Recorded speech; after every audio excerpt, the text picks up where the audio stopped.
अध्याय 8 है ये, देसी जनता को सभ्य बनाना। देसी यानी नेटिव्स, हिंदुस्तान के लोगों की बात हो रही है। इनको सभ्य बनाने की क्या कोशिशें हुई, कैसे रिएक्शन हुआ। तो हमने देखा कि जब ब्रिटिश शासन तकरीबन 200 साल से ऊपर शासन रहा ब्रिटिशर्स का, और उसमें हमने देखा कि राजाओं पे क्या असर पड़ा, नवाबों पे क्या असर पड़ा, जो किसान थे, और उसके बाद हमने आदिवासियों पे देखा।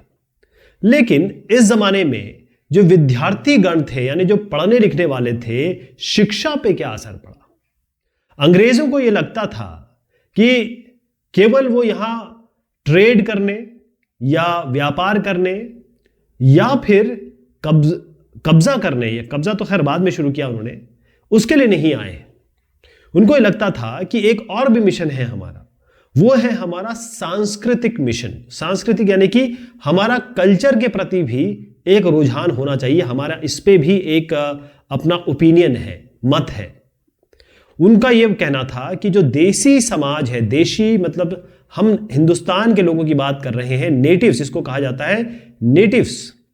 तो नेटिव्स जो है उनको हमें सभ्य बनाना है, सिविलाइज करना है, यानी वो उनकी नजरों में अभी असभ्य हैं।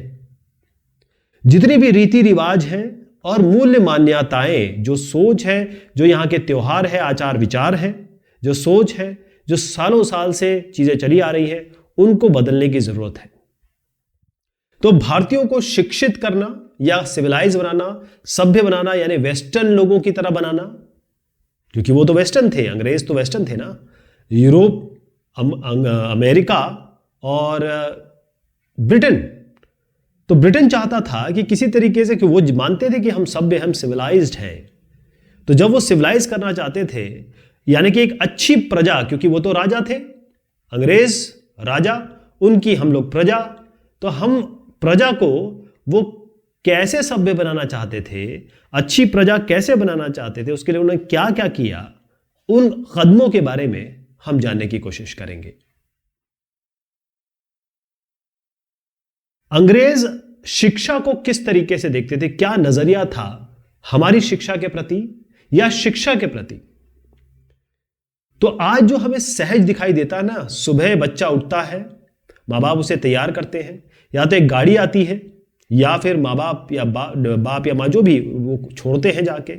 बच्चा सुबह 8 बजे से लेकर 2 बजे या 3 बजे तक स्कूल में रहता है, वहां पर उसकी क्लासेस होती हैं, आजकल ऑनलाइन क्लासेस होती हैं। उसके बाद वो बीच में खेलता भी है, फिर उसका वो वापस आता है, होमवर्क करता है, ट्यूशन पढ़ता है, या कभी उसका एग्जाम होता है, कभी उसका कोई असाइनमेंट होता है। ये सब चीज़ें जो आज हमारे लिए बहुत सहज और सामान्य दिखाई दे रही हैं, वो 200 सालों में विकसित हुई हैं, जो आज हमारे लिए है। मैं आपको बताऊंगा कि हम क्या थे और कैसे हम पढ़ते थे और आज क्या हुआ है। तो इसमें बहुत सारे लोगों का हाथ है। और भारतीयों ने, जब ब्रिटिश अपने विचार शिक्षा पे जाहिर कर रहे थे, तो भारतीयों ने क्या प्रतिक्रिया दी, उनका क्या सोचना था, उन्होंने क्या रिस्पांस दिया, उसकी भी चर्चा करेंगे। एक शब्द आने वाला है भाषाविद, इसको कहते हैं लिंग्विस्ट। भाषाविद, लिंग्विस्ट, एक ऐसा आदमी जो एक साथ कई भाषाओं को जानता है और उसका विद्यार्थी रह चुका है और उसकी पकड़ है एक से ज्यादा लैंग्वेजेस में। जैसे अगर कोई हिंदी भी जानता है, इंग्लिश भी जानता है, मान लीजिए तमिल भी जानता है, मैंडरीन भी जानता है, जैसे चाइनीज कहते हैं, बहुत सारे लोग बहुत सारी लैंग्वेज जानते हैं। सन 1783 की मैं आपको बात बता रहा हूं। ये साहब देखिएगा, यही दोनों एक ही साहब हैं। ये जो साहब आप देख रहे हैं, इनका नाम है विलियम जोन्स। क्या नाम हुआ? अच्छा, फिलोलॉजिस्ट भी कहते हैं, जो हम लिंग्विस्ट कह रहे हैं। तो विलियम जोन्स साहब जो थे, वो कलकत्ता आए। कलकत्ता क्यों आए ये? क्योंकि ईस्ट इंडिया कंपनी ने, आपको याद होगा, एक रेगुलेटिंग एक्ट था, उसके जरिए कलकत्ता में, पहले अक्षर लिखूंगा, कलकत्ता में इन्होंने सुप्रीम कोर्ट बनाया था। और वहां पर ये जो साहब आए थे, ये जूनियर जज की पोस्ट पे आए थे। केवल ये कानून के माहिर नहीं थे, इसके अलावा ये एक भाषाविद भी थे। भाषाविद का क्या मतलब होता है? बहुत सारे लैंग्वेजेस ये जानते थे, क्योंकि ऑक्सफोर्ड में ये ग्रीक और लैटिन पढ़ के आए थे, फ्रेंच और अंग्रेजी में भी इनकी महारत थी। इसके अलावा ये सीख रहे थे, अपने दोस्त से ये अरबी सीखते थे और फारसी यानी कि पर्शियन भी ये सीख रहे थे। बहुत सारी लैंग्वेज ये सीख चुके थे, आज भी ये सीख रहे थे।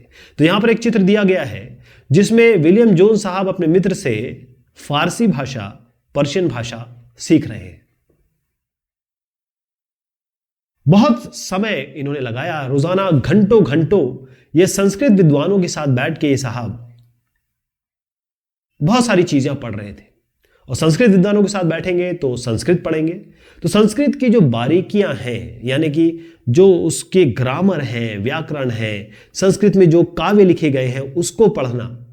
तो कुछ ही समय में ये केवल कानून, मतलब कानून के तो ये वेत्ता थे ही, जानकार थे ही, इन्होंने कानून, दर्शन, धर्म, राजनीति, नैतिकता, अंकगणित, चिकित्सा विज्ञान और तमाम तरह के विज्ञानों के बारे में इन्होंने बहुत महारत हासिल की, पढ़ाई की और प्राचीन भारतीय पुस्तकों को और उसमें दिए गए जो कानून हैं या जो फिलोसफी है, दर्शन जिसे हम कहते हैं, धर्म, रिलीजन की बात हो रही है, पॉलिटिक्स और जो मॉरल्स हैं, नैतिकता, अंकगणित, मैथमेटिक्स, अलजेब्रा, चिकित्सा विज्ञान, मेडिसिन, इन सब के बारे में इन्होंने अध्ययन शुरू किया। अब इन्होंने ये देखा, ये जो साहब मैं आपको बता रहा हूं, फिर से दिखाता हूं, ध्यान रखिएगा, विलियम जोन्स की बात चल रही है। इन्होंने ये देखा कि केवल ये विलियम जोन्स साहब ही नहीं, बहुत सारे ऐसे अंग्रेज हैं, इनके मित्र हैं, इनके जानकार हैं, या फिर और भी ऐसे लोग हैं, बहुत सारे ऐसे अफसर हैं जो बिल्कुल इन्हीं की तरह, विलियम जोन्स साहब की तरह दिलचस्पियां रखते हैं। उनकी भी रुचि यही है, वो हिंदुस्तान के कल्चर, हिंदुस्तान की लिखी हुई चीजों को जानना चाहते हैं। इसी दरमियान दो साहबों का मैं नाम लूंगा, वैसे तो इनका यहां चित्र दिया हुआ है, लेकिन यहां पर देखिएगा दोनों साहब को मैंने एक साथ दिखाने की कोशिश की है। ये जो साहब है इनका नाम है हेनरी थॉमस कोलब्रुक। क्या नाम है? Henry Thomas Colebrook. और दूसरे साहब जो देख रहे हैं इनका नाम है हेलीहेड, यानी नेथानिएल हेलीहेड। फिर से मैं प्रोनाउंस करूंगा इसको, एक कोशिश और की जाएगी, नेथानिएल हेलीहेड। तो ये दो साहब थे, मैं इनको थोड़ा सा पहले ही नाम दूंगा वरना मेरा टंग ट्विस्टर हो जाएगा। ये एक तो कोलब्रुक साहब और दूसरे साहब है नेथ साहब, ठीक है, हेलीहेड साहब। ये भी क्या कर रहे थे, ये भी दोनों भाषाएं सीख रहे थे, दे वर लर्निंग द लैंग्वेजेस। तो ये संस्कृत और खास तौर पे फारसी, कि उस जमाने में फारसी बहुत चलती थी, है ना, अंग्रेजों के आने से पहले कौन थे यहाँ पे, मुगल थे, फारसी चलती थी, यानी पर्शियन में काम होता था। तो ये संस्कृत और फारसी बहुत सारी ऐसी किताबें थी जिसको ये अनुवाद कर रहे थे, ट्रांसलेट कर रहे थे अंग्रेजी में। तो फिर क्या किया, विलियम जोन्स साहब, कोलब्रुक साहब और ये साहब हेलीहेड साहब, मतलब सबने मिलके, इन सब के साथ मिलके जोन्स ने, विलियम जोन्स ने की थी। ये जो आप देख रहे हैं, जो चित्र है, ये है सोसाइटी। कौन सी सोसाइटी बनाई इन्होंने कहा एशियाटिक सोसाइटी ऑफ बंगाल। कौन सी सोसाइटी हो गई है? Asiatic, royal Asiatic society of Bengal, यानी वो लोग जो एक सोच के हैं या एक दिलचस्पी रखते हैं, वो सबका उन्होंने एक ग्रुप बना लिया, जैसे हम व्हाट्सएप ग्रुप बनाते हैं आजकल, उसी तरीके से, ठीक है जी। इसके अलावा इन्होंने एक रिसर्च डॉक्यूमेंट यानी कि शोध पत्रिका भी प्रकाशित करना, उसको पब्लिश करना शुरू किया, जिसका नाम इन्होंने रखा एशियाटिक रिसर्च, AR कर देता हूं इसको। तो दो चीजें इन्होंने की। अब जो विलियम जोन्स साहब हो गए और ये कोलब्रुक साहब हो गए, ऐसे कई लोग थे, और ये दोनों का नाम मैं इसलिए दे रहा हूं क्योंकि ये इनका एक रवैया था, इनका एक एटीट्यूड था, किसके प्रति? भारत के प्रति, हिंदुस्तान के प्रति। और क्या रवैया था? वो ये मानते थे कि चाहे भारत हो, चाहे वेस्टर्न कंट्री हो, यानी कि पश्चिम, हम वेस्टर्न कंट्रीज के बारे में बोलते हैं, दोनों की ही जो संस्कृतियां हैं यानी कि कल्चर हैं, दोनों की संस्कृतियों के का ये आदर भाव से देखते थे, इज्जत करते थे, उनसे मोहब्बत करते थे। उनका ये मानना था कि हिंदुस्तान की जो संस्कृति है, भारत की जो संस्कृति है, वो उरूज पे थी, मतलब हाइट पे थी, बहुत जबरदस्त ये ऊंचान पे थी। लेकिन धीरे धीरे इसका पतन, डिक्लाइन होना शुरू हो गया। तो आज नहीं, प्राचीन काल पे जब हम शिखर पे थे, हमारी संस्कृति शिखर पे थी, तो जितने भी चीज़ें लिखी गई, चाहे वो आप कहें कि वेद लिखे गए, कहानियाँ लिखी गई, डॉक्यूमेंट लिखे गए, जो भी चीज़ लिखी गई हैं, चाहे हम जितनी भी पवित्र, सबसे खास बात है कि जो हम वेदों को पवित्र मानते हैं, कानूनी ग्रंथ हैं उनको भी पवित्र मानते हैं। तो पवित्र और जो कानूनी ग्रंथ, पवित्र अलग हो गया जिसमें हम वेदों को करेंगे, इंक्लूड करेंगे, कानूनी ग्रंथ हो गए। तो ज़रूरी ये हो जाता है कि हम ये जोन साहब और कोलब्रुक साहब का ये मानना था कि हम इनको जानें, समझें इसको। और सबसे बड़ी बात है कि जब हम इनको जानेंगे तो हिंदू हो गए या मुस्लिम हो गए, इनके असली विचार जो हिंदुस्तान में कौन थे, हिंदू और मुस्लिम आज भी यही है ना। 14% से ऊपर मुस्लिम है और करीबन 80% से ऊपर हिंदूज हैं। तो इनका के बारे में कैसे जाना जा सकता था? इनके बारे में तब जाना जा सकता था, इनकी पुरानी संस्कृति क्या है उनको पढ़ के जाना जा सकता था। और फिर जब हम इनका बैकग्राउंड जान लेंगे, इनके बारे में सब सीख जाएंगे और इनके बारे में हमारा आदर भाव तो है ही, तभी हम इनको आगे बढ़ा पाएंगे, यानी भारत को आगे बढ़ा पाएंगे। ऐसा किसका मानना था? जोन साहब का, कोलब्रुक साहब का। हेलीहेड साहब मेनली जो ट्रांसलेशन में थे, हेलीहेड साहब, फिर से बोलूं, नेथेनियन। ओके, तो जोन्स और कोलब्रुक की बात मैं बार बार कर रहा हूं। इनका यह विश्वास था कि ये जो अंग्रेज हैं उनको ना केवल ये भारतीय संस्कृति के बारे में जानने की से उनको भारत के बारे में जानने की मदद मिलेगी, बल्कि ये होगा केवल यही लोग नहीं जाने, केवल जो अंग्रेज हैं वही नहीं जानेंगे भारत की संस्कृति के बारे में, बल्कि जो हिंदुस्तानी लोग हैं यानी भारतीय लोग हैं, उनका जो पुराना वैभव था, उनकी जो पुरानी संस्कृति थी, उनका जो पुराना ग्रंथ थे, उनके जो बहुत अच्छे अच्छे जो लिखावट थी, मतलब जो भी चीज़ें दर्ज की गई हैं, उनके बारे में जानने में मदद मिलेगी उन लोगों को जो आज के भारतीय हैं। भारतीय संस्कृति से इन्हीं को नहीं, भारतीय लोगों को भी जानने का मौका मिलेगा, ऐसा इनका मानना था। जो उनकी लुप्त वैभव के, उन्होंने कहा ना कि भाई ये डिक्लाइन हो गया, उरूज पे तो थी, बहुत हाइट पे तो थी, लेकिन वो डिक्लाइन हो गया। तो आज जो डिक्लिनेशन हुआ है, तो उस जमाने में जब ये बहुत टॉप पे थे हम संस्कृति वाइज, कल्चर वाइज, उसको जानने का मिलेगा। तो इससे क्या होगा कि हम बन जाएंगे एक तरीके से मालिक और हम बन जाएंगे अभिभावक, यानी हिंदुस्तानियों के लिए अंग्रेज मालिक भी होंगे और उनके गार्जियन भी होंगे, उनके एक तरीके से दोस्त की तरह का हम, क्योंकि उनकी चीज़ें कर रहे हैं ना। तो अगर आप मतलब कोई अगर मुसलमान है और उसके साथ आप मस्जिद चले जाएं तो आपकी बहुत रिस्पेक्ट करने लगेगा। अगर आप कोई सरदार है और उसके साथ चले जाएं ये इसमें गुरुद्वारे में, तो आपको बहुत मानेगा कि भाई आप तो बहुत बढ़िया आदमी, आप सारे धर्मों को सारे जो ग्रंथ हैं, सारे जो लिखावटें हैं, सारी चीज़ों को, सारी कल्चर्स को रिस्पेक्ट करते हैं, ऐसा इनका मानना था। ओके, तो इससे क्या हुआ कि बहुत सारे जो अधिकारी हैं, बहुत सारे जो अंग्रेज अधिकारी हैं, उन्होंने ये कहा कि देखिए ऐसा है, पश्चिमी ज्ञान या कहें जो वेस्टर्न एजुकेशन है, इसके बनिस्बत, इसके जरिए, इसके अलावा, इसके बनिस्बत यानी इसके बजाय जरूरी यह है कि भारतीय ज्ञान को बढ़ावा देना चाहिए, इसको प्रोत्साहन देना चाहिए। इसका मतलब यह है कि पहले तो आप संस्कृत और फारसी, जो कि सबसे इंपॉर्टेंट उस जमाने में चल रही थी, इनके काव्य पढ़ने के लिए, इनको पढ़ने के लिए, इनको समझने के लिए एक तो संस्थानों को बनाया जाए, इंस्टीट्यूशंस बनाए जाए, और हिंदू और मुसलमानों को वही पढ़ाया जाए जिससे वो वाकिफ हैं, जिससे वो परिचित हैं, जिससे वो वाबस्ता है, वो जानते हैं उस चीज को। और क्योंकि हिंदू और मुसलमान जिस चीज की रिस्पेक्ट करते हैं, इज्जत देते हैं, अगर आप उनकी रिस्पेक्ट करने लगे या उन्हीं चीज को पढ़ाने लगे, उन्हीं चीज को समझाने लगे, तो बहुत बढ़िया हो जाएगा। अगर आप हिंदू मुसलमानों को आप पश्चिमी ज्ञान देने लगे, तब कैसे होगा? उनके लिए तो नई चीज होगी, हो सकता है वो उस तरीके से ना उसको ले पाए। ओके, तो केवल ये जो इस तरीके से ही हिंदुस्तानियों को, जो हिंदू मुस्लिम मेन थे, उनको हिंदुस्तानियत सिखा के, उनको उनका वैभव जो पुराना कल्चर है उसको सिखा के, जनवा के, सब शब्द मेरा ये कहने का मतलब ये है कि उससे एक तरीके से एक्सपोज करा के, समझा के, सिखा के, तभी हम उनका दिल जीत सकते हैं, हम उनके दिल में बैठ सकते हैं और वो हमारी इज्जत करना शुरू करेंगे। इसका मतलब ये है कि जो प्रजा है हमारी, ये जो प्रजा है, तभी हमसे हमारी इज्जत करेगी जब हम उनकी चीज़ों की इज्जत करेंगे, रिस्पेक्ट करेंगे। ओके, तो हुआ ये कि इसका असर भी हुआ। एक मदरसा ऐसी जगह होती है जहां पर अरबी भाषा, उर्दू नहीं कहूँगा, अरबी भाषा ये इसमें होता ये है कि यहाँ पर इस्लामिक स्टडीज़ होती है, ख़ास तौर पे जो स्कूल या कॉलेज जहाँ पर मदरसा जिसको कहा जाता है, जहाँ इस्लामिक स्टडीज़ होती है, उसके अलावा भी बाकी जो ज़िंदगी जीने के तौर तरीके सिखाए जाते हैं। बहुत अच्छी जगह होती है, बहुत पाक साफ जगह होती है, बहुत इज़्ज़त वाली जगह होती है। तो हुआ ये कि 1781 की मैं बात करता हूँ आपसे। इसमें क्या हुआ, अरबी और फारसी यानी जो इस्लामिक कानून है, इस्लामिक लॉज, इसको बढ़ावा देने के लिए एक मदरसा खोला गया। कहाँ खोला गया साहब? कहाँ?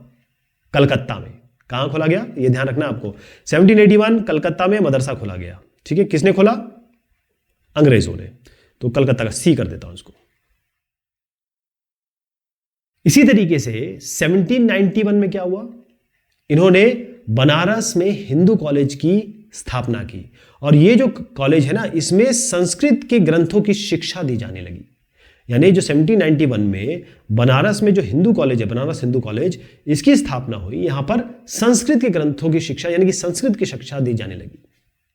लेकिन आपको क्या लगता है, हर एक सिक्के के दो पहलू होते हैं। जैसे विलियम जोन्स, जैसे आपके कोलब्रुक्स साहब, हेलीहेड साहब, नेथानियल हेलीहेड साहब, ऐसे लोग थे, वैसे उनके आलोचक भी थे। ओके, तो ये जो लोग थे ना, ये सारे लोगों का नाम जो मैं ले रहा हूं, ये सब थे प्राच्यवादी। प्राच्यवादी। अब प्राच्यवादी क्या हुआ, इसको अंग्रेजी में कहते हैं ओरिएंटलिस्ट। ओरिएंटलिस्ट क्या कहते हैं? ओरिएंटलिस्ट। तो कई लोग जो थे इन ओरिएंटलिस्ट, यानी जो चाहते थे कि हिंदुस्तान को हिंदुस्तानियत सिखाई जाए, हिंदुस्तानी भाषा के बारे में, हिंदुस्तान का कल्चर सिखाया जाए, इसके कई लोग कटु आलोचक थे। कई लोग क्रिटिसाइज करते, ना ना ना ना, ये क्या बात हुई? अरे हिंदुस्तानियों को हिंदुस्तानी कैसे सिखाओगे? अरे हम हैं यहाँ के राजा, हम चीजें बताएंगे, हम सिखाएंगे। तो पूरब की जघन्य गलतियां, पूरब हिंदुस्तान के बारे में हो रही है, ठीक है, पूरब में हम हिंदुस्तान भी आ जाते हैं। देखिए यहां पर इंग्लैंड है, ठीक है, ये यूरोप यहां पर है। इस जगह पे अगर आप आएंगे, उत्तर, दक्षिण, पूरब, पश्चिम, तो इंग्लैंड के पूरब में आता है, ईस्ट में आता है क्या? हिंदुस्तान भी यहीं आता है, अरब भी यहां आता है। तो अरब की भी बात इन्होंने की है, तो हिंदुस्तान की भी बात की है। इन्होंने ये कहा, कई लोग ऐसे थे कि ये जो प्राच्यवादी या फिर जो ओरिएंटलिस्ट दृष्टिकोण है, विचारधारा है, कई लोग इसकी आलोचना करने लगे, क्रिटिसिज्म करने लगे। वो ये कहते थे कि जो यहाँ का साहित्य है ना साहब, यहाँ का जो साहित्य है, यहाँ का जो ज्ञान है, यहाँ की जो किताबें हैं, ये सब के सब त्रुटियों से भरी हुई हैं, कमियों से भरी हुई हैं, बहुत सारी गलतियां हैं इसमें, अवैज्ञानिक है, साइंटिफिक नहीं है, इसमें साइंस का कोई लेना देना नहीं है, बस ऐसे लिख दिया गया है। यानी गंभीर भी नहीं है और सरफेस्ड है, यानी बहुत सीरियस आदमी ने या सीरियस लोगों ने नहीं लिखा है। और दूसरा ये सतही है, यानी कि केवल सरफेस पे है, अंदर जाके गूढ़ तरीके से इसको नहीं समझा गया है, ना लिखा गया है। ओके, तो उनका ये कहना था कि भाई ऐसा है कि ये जो आप प्राच्यवादी लोग जो कह रहे हैं कि भाई इनको हिंदुस्तानियत सिखाई जाए, इनको संस्कृत सिखाई जाए, इनको अरबी सिखाई जाए, इनको पारसी सिखाई जाए, ये सब आप छोड़ दीजिए, इस पे पैसा खर्च करना बिल्कुल बेवकूफ़ी है, बिल्कुल ना करें। ये जो अरबी और संस्कृत की तरफ, संस्कृत भाषा के जो साहित्य आप पढ़ाने निकले हैं, ये बिल्कुल इसमें एक भी पैसा नहीं खर्च करना चाहिए, इन्होंने सीधा कहा ये। तो प्राच्यवादियों में जो शुरुआती हमला करने वाले थे, जो क्रिटिसिज्म करते थे ओरिएंटलिस्ट वालों का, उनमें जो सबसे इंपॉर्टेंट थे वो थे जेम्स मिल। शुरुआत में जेम्स मिल जो साहब थे, उन्होंने कहा ये क्या होता है, देसी जनता का दिल जीतना, व्हाट इज दिस? देसी की जनता के दिल भी जीतने की जरूरत नहीं है। ओके, हमको अपने हिसाब से, ये साहब है जेम्स मिल, देख लीजिए पहले आप, इन साहब ने कहा दिल भी नहीं जीतना, हमको अपने हिसाब से उनको शिक्षा देना है, ठीक, हम जो चाहते हैं हम वो शिक्षा देंगे जो उनके लिए उपयोगी होगी, जो उनके लिए व्यवहारिक होगी, जो उनके लिए प्रैक्टिकल होगी, जो उनके काम आएगी आगे चल के। उनको ये जेम्स मिल साहब कहते हैं कि हिंदुस्तानियों को वो चीज सिखाई जाए, वो चीज बताई जाए, ये बताया जाए किस तरीके से पश्चिम मतलब ये यूरोप और इंग्लैंड वाली बात हो गई, किस तरीके से पश्चिमी लोग ने, वेस्टर्न कंट्रीज ने वैज्ञानिक तौर तरीके से या वैज्ञानिक सोच से, लॉजिक तरीके से, तकनीकी तौर पे, यानी जो टेक्निकल तौर पे चीजें आगे बढ़ाई हैं और सफलताएं हासिल की हैं, सफलताएं हर्जित की हैं। जेम्स मिल ने कहा कि भाई कहाँ आप मतलब लोगों को पीछे ले जा रहे हो, आगे आपको आगे जाना चाहिए, आप इनको पीछे ले जा रहे हो। ठीक, तो 1830 में ये जो विरोध है ये और तीखा होता चला गया, ऐसा नहीं कि ये रुका, बहुत। इसमें एक साहब निकल के आए, उनका नाम है थॉमस बेबिंगटन मैकॉले। यहाँ साहब देखिए, ये साहब हैं, ये थॉमस बेबिंगटन मैकॉले। मैंने एक थोड़ा शॉर्ट में बताने की भी कोशिश की है, ये आगे आएगा। थॉमस बेबिंगटन मैकॉले साहब जो है, इन्होंने ये सबसे ये इनसे भी ज़्यादा आगे थे, जेम्स मिल से भी ज़्यादा आगे थे। इन्होंने कहा कि बिल्कुल ये तो भारत जो है वो असभ्य देश है, इनको सभ्यता सिखाना ज़रूरी है, ये असभ्य लोग हैं, इनको हम सभ्यता सिखाएंगे। ओके, तो यहाँ पर ये हुआ कि मैकॉले ने कहा कि हमारी जो लाइब्रेरी है ना, उसका एक जो छोटा सा शेल्फ है, उसमें जो किताबें रखी हैं उसी के बराबर हिंदुस्तानी और अरबी, हिंदुस्तानी अरबी साहित्य को मिला दिया जाए, ये छोटी सी शेल्फ में आ जाएगा। मतलब वेस्टर्न जो साहित्य है या वेस्टर्न चीज़ें जो हैं वो बहुत ज़्यादा आगे निकल गई हैं, ये लोगों का तो छोटे से में आ जाएगा। तो उन्होंने कहा कि ये जो प्राच्यवादी ज्ञान है ना, ये जो ओरिएंटलिस्ट कह रहे हैं कि भाई हिंदुस्तानियों को संस्कृत पढ़ाओ, अरबी पढ़ाओ, फारसी पढ़ाओ, उनके वैभव के बारे में सिखाओ, उनके पास वो जब बहुत आगे थे पुराने ज़माने में, सैकड़ों साल पहले। उन्होंने कहा ना, पैसा वैसा नहीं बर्बाद करना इनके ऊपर। उन्होंने ये कहा, मैकॉले साहब ने सीधा कहा कि देखिए अंग्रेजी भाषा सिखानी है। मैकॉले, फिर से समझिए, मैकॉले साहब ने कहा अंग्रेजी सिखानी है, ठीक। और दूसरी चीज़ ये है कि जब हिंदुस्तानी अंग्रेजी सीख जाएंगे तो दुनिया में सबसे अच्छा साहित्य जो है, सबसे अच्छी जो कलाकृति है, सबसे अच्छी जो चीज़ें लिखी गई हैं, उनको पढ़ने का हिंदुस्तानियों को मौका मिलेगा। वो जान पाएंगे कि विज्ञान क्या है, असली विज्ञान क्या है, वो फिलॉसफी जान पाएंगे कि भाई असली फिलॉसफी क्या है, उनसे अवगत हो पाएंगे, राइट। तो ये होगा कि अंग्रेजी से जो हिंदुस्तानी लोग हैं उनको हम सभ्य बना सकेंगे, उनकी रुचि में तब्दीली कर सकेंगे, उनके जो मूल्य है, उनके वैल्यूज़ है, मॉरल्स है, संस्कृति, उनको हम चेंज कर सकेंगे, उनको बदल सकेंगे। तो हुआ ये कि मैकॉले साहब ने, मैं आपको ये थोड़ा सा बताना चाहूँगा कि मैकॉले साहब, ये अभी थोड़ा चित्र को भी डिस्कस करता हूँ। इन्होंने क्या किया, क्योंकि बड़े साहब थे, इन्होंने मिनट्स लिखे, हर एक मीटिंग में ना एक मिनट्स लिखे जाते हैं, मतलब इन्होंने अपनी बातें लिखी मैकॉले साहब ने। तो मैकॉले साहब ने जब ये लिखा तो उसके बाद क्या हुआ कि 1835 में ये जो अंग्रेजी को शिक्षा का माध्यम बना दिया गया और कहा कि अंग्रेजी की शिक्षा दी जाएगी। ओके, तो अंग्रेजी को खास तौर पे जो उच्च शिक्षा है, ये स्कूल मतलब एलिमेंट्री की बात नहीं कर रहा हूं मैं 10वीं 12वीं और उससे ऊपर की बात कर रहा हूं, उच्च शिक्षा का माध्यम बनाया गया। और जो कलकत्ता में क्या था, मदरसा बनाया गया था। और आपको याद है बनारस में क्या बनाया गया था, संस्कृत कॉलेज। इन्होंने कहा कि ये जो ओरिएंटलिस्ट या प्राच्यवादियों के कहने पर ये सब हमने बनाया है, इसको प्रोत्साहन मत दीजिए ज़्यादा, जिनको ज़्यादा बढ़ावा मत दीजिए आप। ये सब जो है ना, ये अंधकार के मंदिर हैं, यहाँ पर अंधेरा है। या आप उर्दू सीख के क्या करोगे सर, की संस्कृत सीख के क्या करोगे, या वो उनके जो पुराने ज़माने में चीज़ें लिखी गई उसको सीख के क्या करोगे आप। तो अब अंग्रेजी में किताबें छपने लगी, पाठ्य पुस्तक छपने लगे। तो ये जो साहब आप देख रहे हैं, इनका नाम है थॉमस बेबिंगटन मैकॉले, उनका एक कक्ष दिखाया गया है। और ये जो साहब आप देख रहे हैं, ये भी थॉमस बेबिंगटन मैकॉले साहब है। ओके, एक चित्र दिखाना चाहूंगा उससे पहले कि ये है एक चित्र जो कलकत्ता में विक्टोरिया मेमोरियल में है। 1830 की मैं बात कर रहा हूँ। वॉरेन हेस्टिंग का ये स्मारक है। ये साहब जो आप देख रहे हैं वॉरेन हेस्टिंग, ये भी इनका एक दूसरा चित्र दिखाने की कोशिश की है मैंने। ये वॉरेन हेस्टिंग साहब है। आप मुझे बताइएगा कि ये कौन साहब थे, वायसराय थे, गवर्नर जनरल थे, ये आप मुझे बताएंगे। तो भारत में जो ब्रिटिश सत्ता है उसके बारे में जो प्राच्यवादी लोग हैं, यानी कि जिसे हम ओरिएंटलिस्ट कह रहे हैं, वो क्या सोचते थे। या सबसे ऊपर आप देखेंगे वॉरेन हेस्टिंग साहब है, राइट। ये ओरिएंटलिस्ट के सबसे बड़े समर्थक थे। ये मानते थे कि जो ओरिएंटलिस्ट सीख रहे हैं, सब कह रहे हैं वो बिल्कुल सही है। एक तरफ यहाँ पर आप पंडित साहब देख रहे हैं, एक तरफ ये मुंशी बैठे हुए हैं। मुंशी ऐसा नहीं जो आज हम कहते हैं कि भाई मुंशी साहब जो लेखा जोखा रखते हैं अकाउंट्स का, वो नहीं। ये मुंशी वो हैं जो एक भाषाविद होते हैं, ठीक। तो हेस्टिंग्स और जो बाकी जितने भी लोग रहे, जो प्राच्यवादियों को आगे बढ़ाया, जिन्होंने जो बहुत सारे भाषाएं सीखना चाहते थे, तो एक भाषा होगी, मान लीजिए हिंदी सीख रहे हैं आप, इसके साथ आप संस्कृत सीख रहे हैं, इसके साथ आप फारसी सीख रहे हैं, या और कोई भाषा सीख रहे हैं, मान लीजिए अंग्रेजी सीख रहे हैं। तो अपनी लैंग्वेज के अलावा जो भी लैंग्वेज सीख रहे थे लोग, या बाकी लैंग्वेजेस को ये वर्नाकुलर कहते थे। क्या कहते थे? जो दूसरी लैंग्वेजेस है ना, विभिन्न भाषाएं सीखना, जो और भी सीखना चाहते थे, उनको वर्नाकुलर नाम देते थे, राइट। तो हेस्टिंग साहब ने ही, ये जो मैंने बताया था ना कलकत्ता में जो मदरसा स्थापित हुआ, ये हेस्टिंग साहब की ही पहल से हुआ था।